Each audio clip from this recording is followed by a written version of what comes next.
Il était une fois une dame charmante et bien éduquée qui a trouvé un métier extraordinaire. Elle a été nommée assistante de direction d'un grand patron du CAC 40. Et elle rentre dans son métier et elle a un splendide bureau à côté du président. Et elle est là 8 jours, 15 jours, 6 mois, et elle s'aperçoit curieusement qu'elle n'a rien à faire, rien. Alors, elle ne voudrait pas perdre son métier, et elle n'a comme solution à sa difficulté que de se multiplier en activités, donner des coups de téléphone, courir dans les couloirs, etc., faire semblant. Et elle réussit parfaitement, en effet, dans cette affaire-là. Et au bout de 6 mois, le patron l'appelle dans son bureau et lui dit « Écoutez, madame, je suis tellement ravi de votre activité, vous faites ça très très bien, que je vais vous donner un assistant. » Alors, elle est dans son bureau, elle attend l'assistant, quelqu'un frappe, et à sa grande surprise, c'est un robot.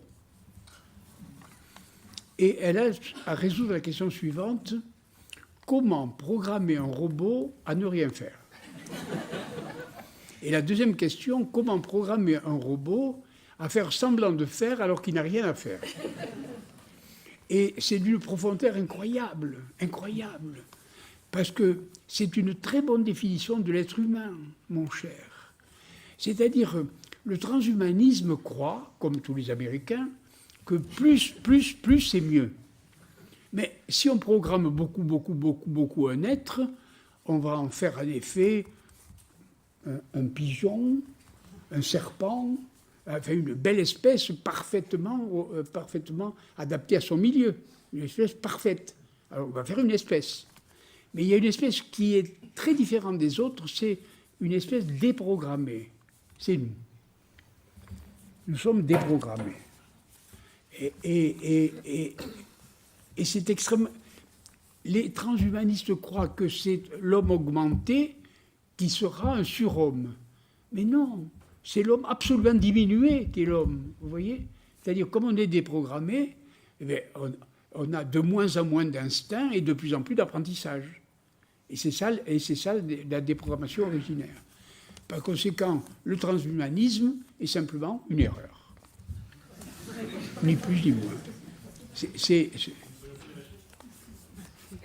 Moi, je suis très content de cette anecdote, je la trouve vraiment très bonne. Et puis, moi qui suis du sud-ouest, je dois vous avouer, vous êtes ignorant de tout ça parce que vous êtes plein de qualités. Vous savez que la France n'est pas seulement divisée en nord et sud, elle est aussi divisée en est et ouest, bien sûr.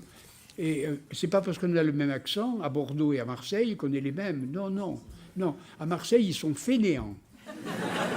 C'est-à-dire ils ne font rien, comme la dame. Mais nous, on est bien meilleurs que les Marseillais. On ne fait rien, mais on fait semblant de faire. Et donc, feignant, ce n'est pas une gasconisation de fainéant, c'est le participe présent du verbe feindre. Enfin. Et ça, c'est la définition de l'être humain. Vous voyez, je crois. Le transhumanisme, c'est comique, quoi. Vous savez, avant d'être transhumaniste, il faudrait être humaniste.